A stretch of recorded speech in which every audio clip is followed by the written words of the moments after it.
Hi, beloveds. Would you take a breath with me?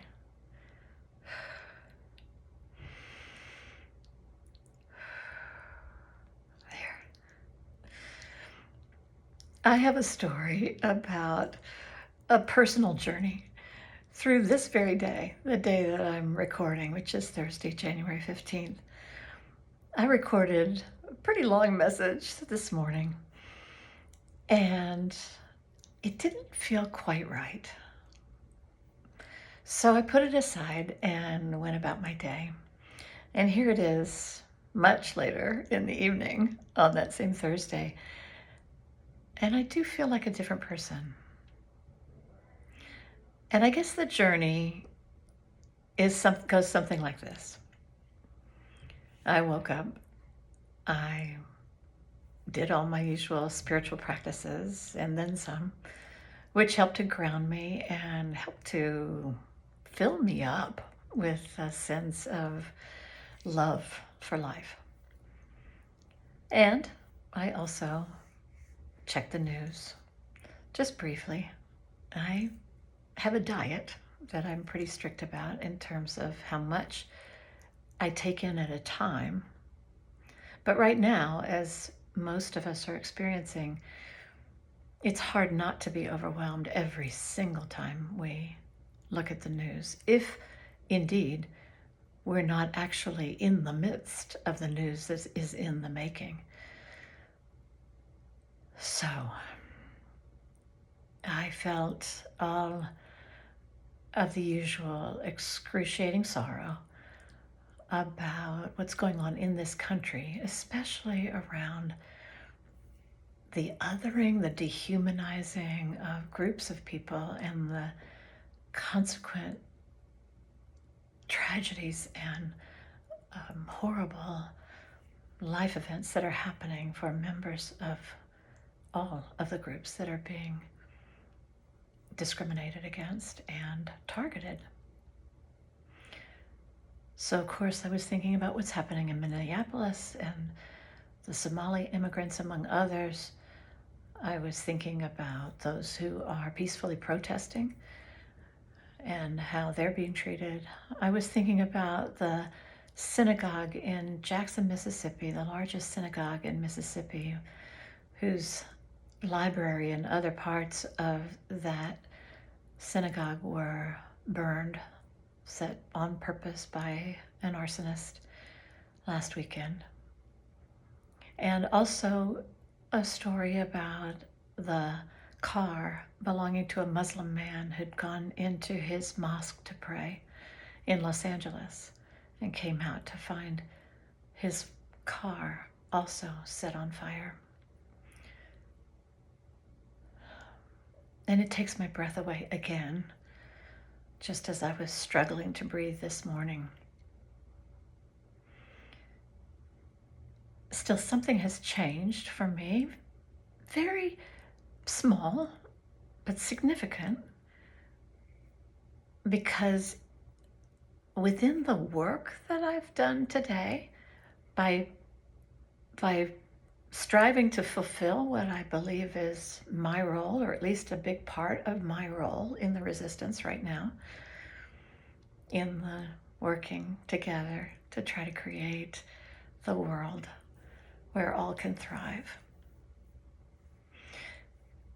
Through doing the work and also doing the things that help me reconnect with my sense of joy in being alive and that capacity to love that comes with that restorative sense of gladness about being alive. I'm in a different place than I was when I started. I can feel a kind of energy and strength moving through me that I believe comes with the doing. When I record these, as I say almost every week now, I'm always recording ad lib, and as I'm speaking, more ideas come in, and I want to try to cover more. And then, of course, my recordings get longer and longer, and perhaps the central point gets lost. What I'm trying to say is that by finding and fulfilling pieces of my part in this moment in the history of our communities, our country, I was reconnected with others who were also doing the work and with people who have done this work in the past. I mean, after all, I'm preparing for worship this Reverend Dr. Martin Luther King Jr. Day weekend. And with the reasons that we keep trying to make this a better place. And I guess what I really want to say is the main theme for me right now and the vision that I'm casting in the congregation that I serve, Beloved Unitarian Universalist Congregation of Gwinnett, is that we do each have a role, and it may already be something that we are doing. It may be something we are already doing, like the work that I do to prepare a worship service for a Sunday. And when I consciously frame that as part of my work for the resistance, as part of my energy that I'm putting into trying to reverse the horrors and the sorrows and the wrongs that are being done to our human kind, our kin, I feel more hopeful. I feel less powerless. I feel more power in our combined effort. So, beloveds, if you are out on the street singing songs of resistance, if you are delivering meals to neighbors who are scared to come out of their homes, if you are donating to the causes that are helping people who are struggling, if you are working to reverse the hate speech and the prejudice, the stories that are so false, that divide us into different categories and say that some are more worthy than others.